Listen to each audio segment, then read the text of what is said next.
આજે નર્મદા જિલ્લાના ડેડિયાપાડા ખાતે ગુજરાતના નાયબ મુખ્યમંત્રી હર્ષ સંઘવીની અધ્યક્ષતામાં આદિવાસી ગૌરવ મહાસંમેલનનું આયોજન કરવામાં આવ્યું હતું, જેમાં હજારોની સંખ્યામાં લોકો ઉમટી પડ્યા હતા। ત્યારે આ કાર્યક્રમમાં મંત્રી અને ત્યાંના સ્થાનિક સાંસદ મનસુખભાઈ વસાવા પણ હાજર રહ્યા હતા। ત્યારે મોટી સંખ્યામાં આદિવાસી યુવાનો પણ જોડાયા હતા અને ખાસ કરીને મુખ્ય બે ચહેરા આદિવાસી સમાજના હંમેશાના પ્રશ્નોને લઈને સરકારની સામે બાયો ચડાવનાર એવા ડૉક્ટર પ્રફુલ્લ વસાવા અને રાજ વસાવા બંને આદિવાસી સમાજના હિતના પ્રશ્નો વારંવાર સરકારની સામે ઉઠાવતા હતા, આંદોલન કરતા હતા।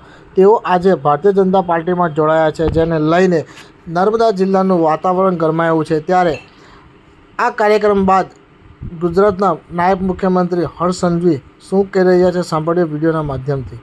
ડેડિયાપાડા ખાતે એક ઐતિહાસિક આદિવાસી ગૌરવ અભિવાદન સમારોહનું આયોજન કરવામાં આવ્યું હતું।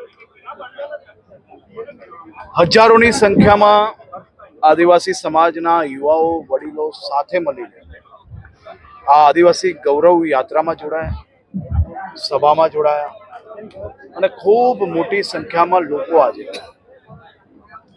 આપના પાપથી છૂટીને ખરેખર આદિવાસી સમાજની સેવા માટે ભારતીય જનતા પાર્ટીમાં જોડાયા છે। ખૂબ મોટી સંખ્યામાં લોકો કોંગ્રેસ છોડીને બી આજે ભારતીય જનતા પાર્ટીમાં જોડાયા છે। આ સૌ યુવાનો જે સમાજ માટે કાર્ય કરવા માંગે છે, સમાજ માટેની સેવા કરવા માંગે છે, સમાજને મુખ્ય ધારામાં વધુ ઝડપથી અને વધુ વિકાસના કાર્યો એમના વિસ્તારની અંદર ઝડપથી નીચે સુધી કઈ રીતે પહોંચી શકે તે માટે કામ કરવા માંગે છે।